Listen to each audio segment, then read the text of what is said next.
Good afternoon and welcome to the first plenary session on digital learning and higher education track. First of all, let me thank the organizers for extending me an invitation to chair this particular track on higher education.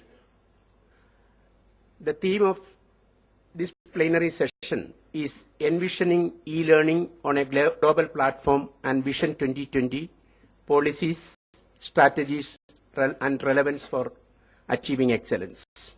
We have four speakers, Professor V.S. Ramamurthy, former Secretary DST, distinguished physicist, Mr. Raman Rao, Honorable Minister for Technical Education, Government of Andhra Pradesh is also expected. He may join at any time.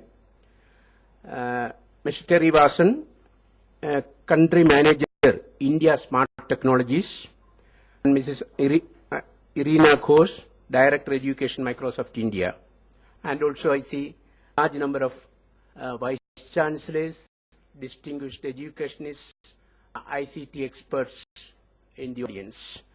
This will be we will be following a flexible pattern for this particular session. I will be making a few points, a framework for the discussion, and then the eminent speakers will speak on their perceptions on this particular area.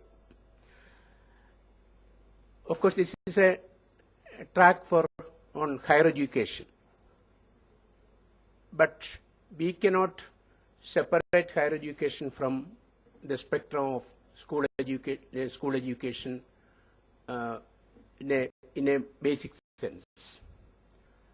What is the relevance of technology? What is the relevance of e-learning? What is the relevance of ICT in education in all these areas? That is probably the theme which we are going to discuss. When we think about a global platform, I think we cannot envision education or any activity as of now without thinking of a global platform. And India is definitely a global platform for all such activities. Challenge before a country, highly populated country like India, is to bridge the gap in the various sectors of education, starting from literacy, not education. And when we say education, education is not just happening only in the confines of the school or the higher education, education departments or higher education departments. Education is happening even education is happening, much more education is happening outside the formal confines of the school, formal or conventional school education departments and the higher education departments. And technology has a great role in this. The scaling up is the real challenge for a country like India. Scaling up, dealing with very large numbers. Very large numbers, not numbers which we can define in a uniform pattern. Very diverse and very diverse groups. When it comes to literacy, if you just look at the overall developed patterns, we can see that almost all the developed countries have universal literacy. That means over 95% of the adults can read, write, and count. And when it comes to school education, it is near universal school education. That means over 85% of the school-eligible children complete school education in all developed countries, whether it be small or large.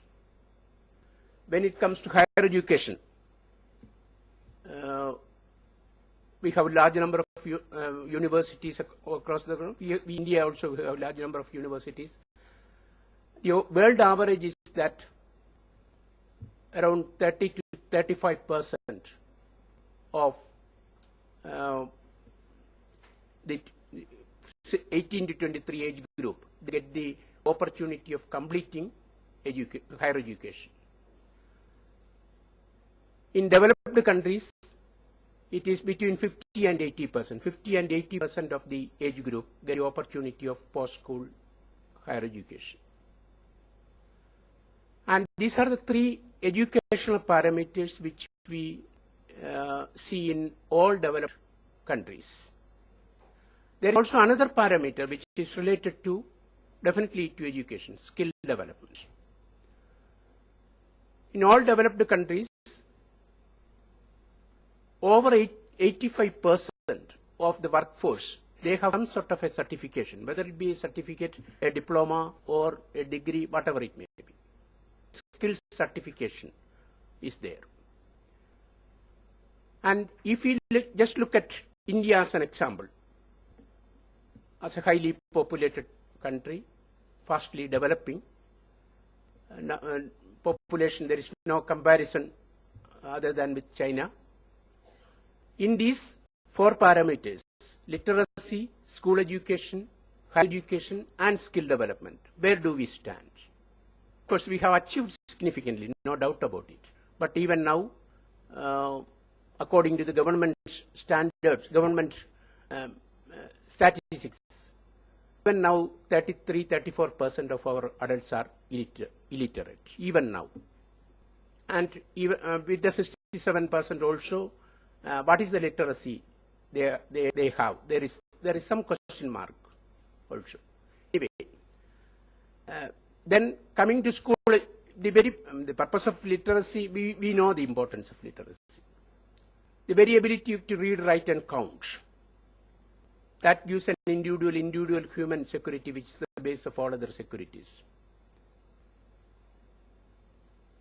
Whether it be any kind of security, all these securities are ramifications of the individual human security provided by this ability. That is nothing but human dignity. So one third of our population is deprived of this thing. We have to think about ways and means of achieving universal literacy by way of technology integration. And when it comes to school education, of course, we have every day we hear a lot of interventions and innovations happening in the school education. Right to Education Act has been passed. We need, in contrast to over 85% in developed countries, if you take the country average, out of 100 children going to the first standard, only 11 complete the 10th standard. Only 11, that is dropout. 89 out of 100 drop out at different stages. We have to really worry about them. And when it comes to higher education, with all universities and several thousands of colleges which we teach, which we administer, even now with the distance education and the conventional education, only 2% of that age group get the benefit of entering into a college. I am not saying that meaningful completion or gainful employment, entering into a college. And then in the skill certified percentage, only 5%, millions of people work for us for the development of the society. Millions, several millions. Right from construction workers to the knowledge workers like us. Only 5% of this workforce has some sort of a certification. They are working. And it is very necessary that along with that work, they have to get some, they are learning also. Along with work, they are learning. And this work integrated learning has to be capacity building, and work integrated learning has to be promoted. In all these areas, only technology is the solution. No doubt about it. And we need teachers. We need several acts of teachers for the school education. We need teachers for the engineering colleges. We need teachers for the universities. Even we have created several central universities recently. There are no teachers. We need teachers. We need teachers for the kindergarten, trained teachers for the pre-primary education.